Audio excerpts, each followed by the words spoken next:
Po, magandang gabi po sa ating lahat. Tayo po ay magpapatuloy sa ating Bible study dito sa Galatians chapter 3. Galatians chapter 3, umpisahan po natin dito sa 15 hanggang 20, verse 15 hanggang 20. Ito po ay yung pagpapatuloy pa rin ng argumento ni Pablo, no? Yung kanyang main idea na hinahanap niya o nais po niyang ang kanyang case dito, nais niya na maunawaan ng mga Kristiyano sa Galatia, both Jewish Christians at saka ay Gentile Christians. Gusto niya na maunawaan ng mga mananampalataya na yon kung bakit yung mga Judaizers ay mali yung kanilang katuruan na dala-dala na itinuro sa kanila. Kung bakit mali yung natanggap nila na katuruan mula sa mga Judaizers. At mali ito sapagkat sinasabi nga nitong mga Judaizers, no, na yes, pwedeng tanggapin yung Panginoong Hesus. Pero dapat patuloy pa rin kayong sumunod sa law ni Moses, sa moral law, sa lahat ng kautusan o yung mga ceremonial laws. Kaya itong idea na ito, itong teaching na ito ng mga Judaizers, at ganun din naman itong katuruan na ito, naliyakap na ng mga na-convert dito, napaniwala dito, yung sinasabi ni Pablo, sabi niya sa una, napakadali ninyo naniwala. Sino ang gumayo mo sa inyo? Who bewitched you? Sino ang nakagayo mo sa inyo?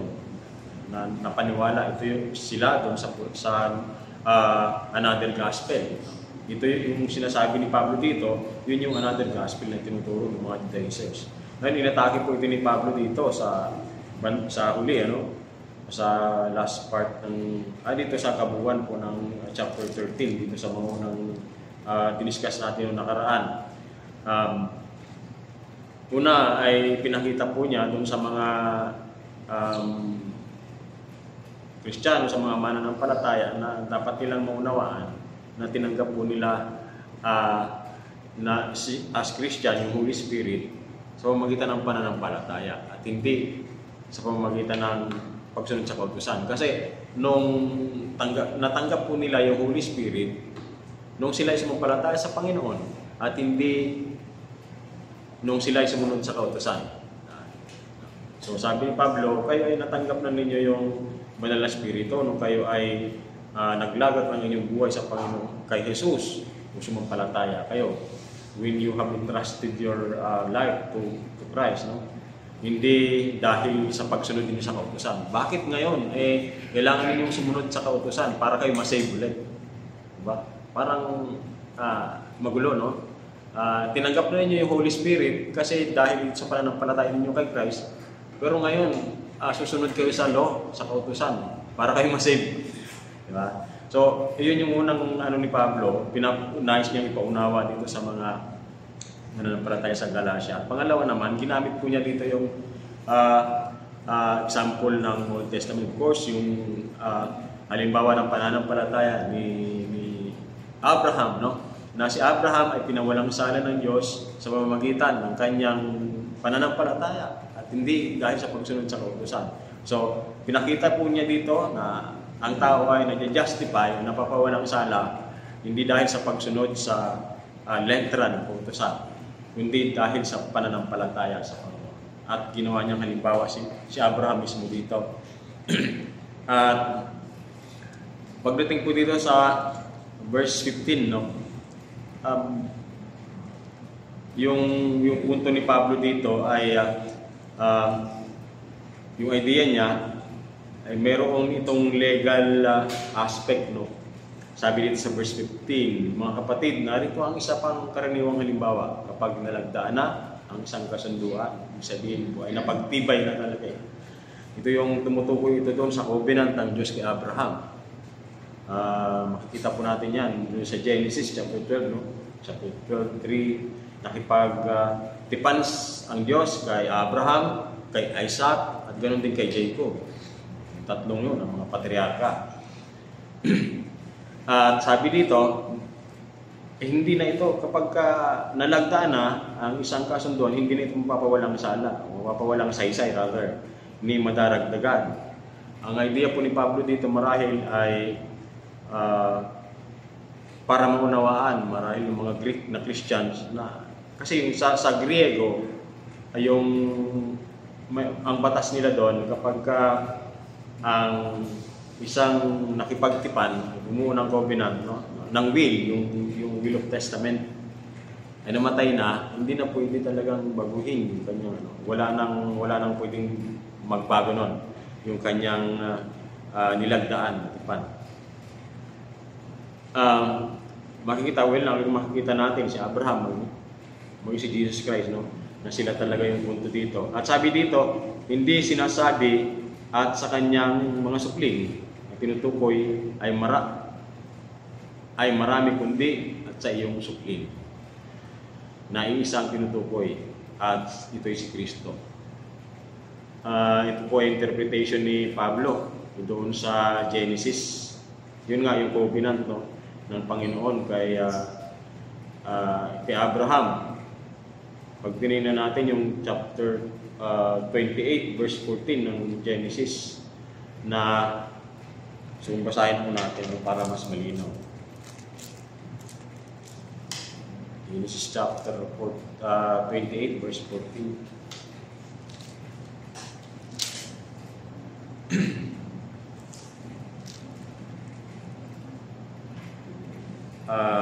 Mula doon sa 13, walang ano yung nakita niya si Yahweh sa tabi niya, wika sa kanya, ako si Yahweh, ang Diyos ni Abraham at ni Isaac.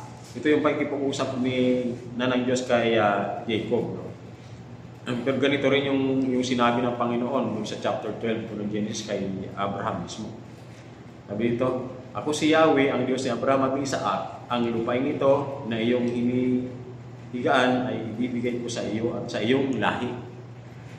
Nung nanaginip dito si Jacob sa Bethel. At sa 14, darami sila na parang alikabok sa lupa at nalaganap sila sa apat na sulong lane sa pamagitan muat ng iyong lahi, pagpapalain ng lahat ng bansa. Yun pong sinasabing lahi dito sa Tagalog kasi parehas lang sila eh. Pero pag sa English ay yung una sa verse 13, offspring. And then pagdating ko sa verse 14, offsprings. Plural na yung ginamit doon. Ibig sabihin ay ito yung pinagkunan ni Pablo ng, I think it is a typology, yung type ng patungkol kay Christ na siya talaga yung ipinangako ng Diyos, no? Siya yung ipinangako ng Diyos. Bagaman pinangakuan ng Diyos si Abraham, din si Isaac, makikita po natin yung pagkakasunod-sunod ng covenant ng Diyos, no? Pangako ng Diyos. Patungkol sa kanyang pagliligtas ito eh. Kay Isaac, kay Abraham, kay Isaac, hindi kay Jacob, kay David, at ayun na nga, hanggang kay Christ. So, ito yung marahil yung kinuha ni Pablo na mga talata, tapos kanya pong ipinaliwanag na yun yung kanyang interpretation. No? Na ito pala ay tumutukoy kay Jesus Christ. Sabi ni Pablo dito, at sa iyong supling na isang tinutukoy, ito ay si Kristo. Sa paniniwala po ng mga Hudyo kasi, pag sinabing mga supling, ito ay tumutukoy sa kanila, sa lahat ng mga Hudyo. Nakabilang po sila sa covenant ng Diyos kay Abraham, yung mga saklaw ng pagtutuli, yung circumcision covenant. No? Akala nila dahil sila po ay lahat sila ay tuli, lahat sila ay circumcised, silang lahat ay kabilang sa covenant ni Abraham, sa pamilya ni Abraham, sa lahi ni Abraham. Ilang tinutukoy dito ni Pablo, hindi yon, kundi yung kabilang sa pangako ng Diyos. At yung nakapaloob na yun sa pangako ay yung pangako ng Diyos na yun yung nakapaloob dun sa covenant niya kay Abraham, which is si Jesus Christ. No? At sabi nito, ito ang hindi ko sabihin, pinagtibay ng Diyos ang isang kasunduan at ipinangako pinangako niya tutuparin ito. Ang kasunduang iyon at ang mga pangako ng Diyos ay hindi mapapawalang saysay na kautusan na dumating pagkaraan ng 430 taon. So, may kasunduan na, and then makikita po natin na dumating po yung law sa pamamagitan ni Moses after 430 years ba daw? 430 taon. After 430 years. So dumating yung law.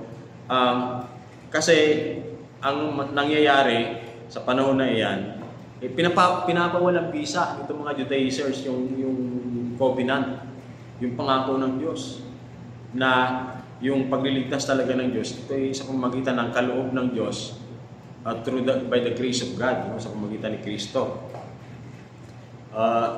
Pero sabi ni Pablo, ang depensa niya, yun nga, yung legal aspect dito na hindi na pwedeng mapawalang sala, mapawalang saysay ang nilagdaanan ng Diyos na kasunduan, yung covenant niya kay Abraham. Hindi po pwedeng mapawalang bisa yun. So, ibig sabihin po, bago pa dumating ang law, mayroon na talagang covenant ang Diyos kay Abraham at doon sa kanyang magiging lahi. No? Magiging isa sa kanyang offspring. At yun nga ay si Jesus Christ. No? At napakalaga na maunawa natin kasi dahil si Jesus Christ po talaga yung anak ng Diyos na siyang pagmumulan o siya yung magiging instrumento ng Diyos sa pagliligtas ng mga makasalanan, both Gentiles at saka mga Jews. At so hindi po pwedeng mapawalang bisa yung covenant na yun sa pamamagitan lamang ng kasunduan ng tao, yung law, sa pamamagitan nito ni Moises At kung ang pamana, sabi niyo sa verse 18, ay pinagkaloob dahil sa kautusan, hindi na ito dahil sa pangako. Ngunit ang pamana ay binigay ng Diyos kay Abraham bilang katuparan ng kanyang pangako. Kaya dahil ito po ay naselyuhan, yung pangako ng Diyos kay Abraham, ito ay kanyang tutuparin. Hindi ito pwede mapawalang bisa ng kautusan ang pagdating ng law. At din sa verse 19, kung ganon, ano ang silbi ng kautusan? Dinagdag ito upang mapakita kung ano ang paglabag at may visa ito hanggang sa dumating ang anak na pinangakuan. Makikita po natin din sa verse 24, no, na ang kautusan ang naging taga-disiplina natin hanggang sa dumating si Kristo. Si Kristo talaga po yung sentro ng covenant ng Diyos upang maging tagapagligtas talaga natin. Ngayon dumating ng pananampalataya, wala na tayo sa ilalim ng taga-disiplina, yung command, yung law. Sabihin, ito po yung pinakang standard ng Diyos At sa pamamagitan nito, pinapakita ng Diyos sa mga tao na napakataas ng aking standard. Ito yung standard ko at hindi ninyo kaya itong matupad. At kayo ay, dahil sa napakataas na standard ko, lahat ng inyong gagawin talaga ay malalabag ninyo talaga. Kahit na kayo ay magsikap pa na ito yung masunod. At ito ay tagapaalala sa kanila na yung kautusan, pinakita ng Diyos na kayo ay walang kakayanan na sumunod sa standard ko. Kaya mayroon talaga akong ipinangako na yun ay darating, tagapagligtas, na siya talagang tutupad ng lahat ng yun. Walang iba kundi ang Panginoong Kristo. At sabi dito, kapag may tagapamagitan ng nahulugang hindi higit sa isa panig na gumagawa ng kasunduan, subalit isa ang Diyos.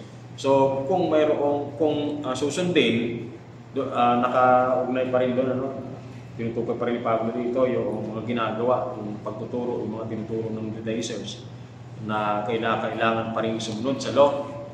Kung yun ang pagbabatayan, hindi na ito pangako. Samantalang, kayo ay naligtas dahil sa biyaya ng Diyos. So kung babalik kayo doon sa pagsunod sa law, hindi na ito dahil sa biyaya. Hindi na ito sa pangako ng Diyos. Kasi yung biyaya ay bunga ito ng pangako ng Diyos. At yung pangako ng Diyos ay nakapalupo doon yung kanyang regalo. which is none other than the Lord Jesus Christ, siyang tagapagligtas na. Ibig sabihin nun na ang kaligtasan ay matatamo lamang ng tao, hindi sa pamamagitan ng anumang meritorious act, kundi ito ay sa pamamagitan ng pananampalataya sa Panginoong Kristo, sa natapos na gawa ng Panginoong Kristo. So, hindi po sumasalungat yung law, no? Yung commandments sa pagdating o sa covenant,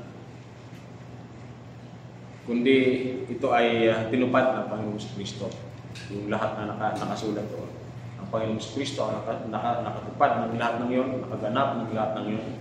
At dahil walang sinuman na pwedeng gumanap ng lahat na nakasulat doon. Kaya nga sabi po dun sa Romans chapter 3, lahat ay nagkasala. At hindi tayo nakabot sa kalwalhatian ng Diyos. Walang pwedeng gumanap ng nakasulat doon sa utusan. Unless you are perfect. Walang iba kundi ang Panginoong Kristo lamang. At napakahalaga po nung covenant na yon dahil doon ay natupad. Ito yung katuparan ng pangako ng Diyos sa pamamagitan ni Kristo na ang sino mang sasampalataya sa Panginoon, no? Yung sa Kanya natapos na gawa sa krus ay maliligtas. Hindi sa pamamagitan ng pagsunod sa kautusan. Kita po natin na hindi sa pamamagitan ng mga mabuting gawa napapawalang sala ang tao, kundi sa pamamagitan ng pananampalataya sa Panginoong Kristo. So, ang kautusan at ang pangako ng Diyos. So, yung kautusan, ito ay ito ay pauna lamang na ibinigay ng Diyos sa mga tao upang magkaroon sila ng guide habang hindi pa dumarating yung talagang pangako ng Diyos. Siya ay tagapagligtas. Walang iba kundi ang Panginoong Kristo. At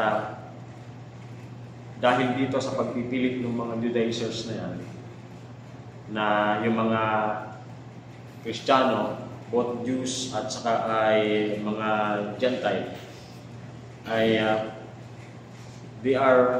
nahulog sila, no, mula sa pananampalataya sa biyaya at bumalik sila doon sa pagsunod o paggawa ng mabuti upang makasunod sa kautusan. At yun ay kinukunding ni Pablo, ay hindi yung tama. Kaya naman ang tinuturo po nito sa atin talagang as a Christians, kailangan na maging aware tayo na doon sa mga tao na nagtuturo o dinidistort po nila yung doctrine ng grace, ng biyaya ng Diyos. Maging aware po tayo sa kanilang ginagawa. No? At sa panahon natin ngayon, bagaman wala na tayo sa kautusan, no? Yung kautusan na yun na yung pagsunod, hindi naman talaga tayo sakop nun. Yung pagsunod doon sa 613 na ceremonial law, no? Hindi naman talaga tayo sakop nun. Pero sa panahon natin ngayon, ano ba yung kamukha nito? Yung paggawa ng mga mabubuti para tayo ay maligtas, no? Yung natalakay na natin ng nakaraan. Faith plus good works. Hindi sapat ang pananampalataya lamang para maligtas ang tao. Kinakailangan mong gumawa ng mabuti. At alam naman natin yun, may mga nag-espouse ng ganitong katuruan. Yung Roman Catholic, yung CGI, no? Yung kay Lesoriano, lahat ng kulto. Mas worse nga yung pinalakay namin kahapon, ano? Kagabi sa podcast about Buddhism. Talagang sila self-centered, no? Yung mga Buddhist.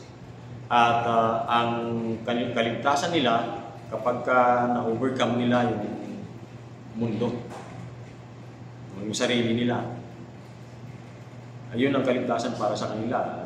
Sila ay hantong doon sa nirvana, yung wala na silang pagdurusa. At ito ay kabaligtaran ang tinuturo ng Bible, ng Scripture sa atin. Kinakailangan, hindi sapat, hindi mo kaya talagang ituwid ang iyong sarili upang ito ay maging katanggap-tanggap sa Diyos, upang ito ay makatanggap tayo ng pabor ng Diyos, kundi ito ay sa pamamagitan lamang ng Panginoong Kristo. o magitan lamang ng ginawa ng Panginoong Kristo. Sapagkat sabi po ay naligtas tayo dahil sa kagandang loob ng Diyos at yun lamang yung tanging paraan. At sabi nga ng Panginoong Kristo, ano po yung sabi niya sa John chapter 14? Huwag daan ang kalokohan ng tambuhay. Ibig sabihin po ay walang makaparoroon sa Ama hindi sa pamamagitan ng Jesus Christ. Malinaw po yun. Kaso yung ibang mga false teachers ay dinadagdagan po nila. Hindi sapat si Kristo sa kanila, hindi sapat ang pananampalataya, hindi rin sapat ang tinuturo ng Biblia. Hindi sila naniniwala sa Scripture alone, sa faith alone, at sa grace alone. At kay Christ alone, hindi sila naniniwala po doon. Kinakailangan ikaw ay sumunod sa tradisyon, kinakailangan ikaw ay magkawang gawa, no? Kinakailangan ikaw ay nagbabasa pa rin. At ang mas paniwalaan mo ay yung mga religious teachings mo nila na nakalagay sa kanilang mga libro. Katulad ng Mormonism. So, ang mga katuruan nila, ang nangyayari, parang source na lang nila yung Bible. Pero nakadepende yung kanilang teaching talaga doon sa libro ni Joseph Smith. Ganon din, ang Iglesia ni Cristo. Nakadepende doon sa libro nila Pasugo at saka sa Watchtower ng Asa. Ano naman sa Jehovah's Witnesses ay doon sa Watchtower. No? Yung mga doktrina nila. Which is nagtuturo talaga ng kinakailangan gumawa ka ng mabuti para ikaw ay maligtas. At ang isa pang bago doon, kulto talaga sila. Kasi hindi sila naniniwala na si Jesus Christ ay Diyos. Which is apektado yung kanilang kaligtasan. Sapagkat upang maligtas ang isang tao, sabi nga dun sa Athanasian Creed, ay kinakailangan mo maniwala na si Jesus Christ ay Diyos. Dangerous po yung ganong teaching talaga. Once na kapag hindi ka naniwala na si Kristo ay Diyos, papunta ka sa impyerno. Kasi si Jesus Christ yung God at si Jesus Christ yung pinadala ng Ama na upang maging tagapagligtas sa atin. Wala nang iba. So, He is 100% God and 100% man. So, pag binalikan natin yung ating pinag-aaralan, ay tinuturuan tayo nito na it gives us warning, no? Challenge us na maging mapanuri tayo magmatiyag din. At dapat natin maunawaan at may turo din sa iba na ang mabuting gawa ay mabuti kung makakatulong ka sa kapwa pero hindi ito makakatulong upang maligtas ang kaluluwa ng isang tao. It is only by grace through faith tayo maliligtas na. So, sa panahon ngayon ay marami po ang mga tao na nagpapakabait sila sa pamamagitan ng kanilang mabuting gawa. Sa aspect ng morality, yun yung paningin ng mundo, yung opinion ng mundo, na kaya naman nilang magpakabait, no? Kaya nilang magpakabuti, kaya nilang disiplinahin yung sarili nila. Pero, at the end of the day, babalik pa rin sila doon. Halimbawa, sinisikap mo na huwag ka nang maging manginginom. Sa una, pwede mo makontrol yun. Pero sa bandang huli mo, mag-crave ka pa rin talaga.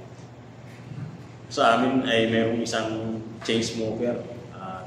Kahit siya ay pinagbawalan na ng doktor dahil yun nga, masama sa kanyang kalusugan. Na-check up po siya na talagang yung kanyang yung kasi pong nicotine, nagpapatigas, nagpapalutong ng mga ugat natin, yung mga nerves. So, siya, sabi niya, pinipilit ko namang wag na magsigarilyo. Kaya lang, pastor, hindi ko talaga minsan kaya ko, minsan talaga hindi ko mapigilan naglalaway ako, sabi niya. Pero totoo po yun, yung mga naninigarilyo, once na sila ay tumigil, hinahanap talaga ng kanilang kanilang katawan naglalaway sila eh. Kasi yun na yung nasa sistema nila eh, yung nicotine na eh. Kaya hanapin nila yun. Kaya yung tao pong yun eh, hindi niya na-overcome. Diba? Yung kahit na Kristiyano eh, ganun pa rin eh. Pero napakahalaga na yung biyaya ng, ibig sabihin kahit yung Christian minsan may mga vision din tayo, hindi pa rin yung mga bagong Kristiyano, nahihirapan sila na i-overcome yung bagay. Pero ang biyaya ng Panginoon at ang kanyang kapangyarihan ay yun lamang yung kakayahan talaga na ma-overcome at mapagtagumpayan natin yung mission na yun. Ito hindi nga makakatulong sa atin. So, ano pang mga bagay? Marami. Yung pagiging mapag-input sa kapwa. Lahat naman ng mga relihiyon tinuturo yan eh. Yung wag na, hindi na ako magiging mapag-input sa kapwa. Ano pa? Charity, pagkawang gawa. Maging mga Buddhist, talagang sagana sila sa kawang gawa. Yung mga relihiyon, sila Ilusyoriano.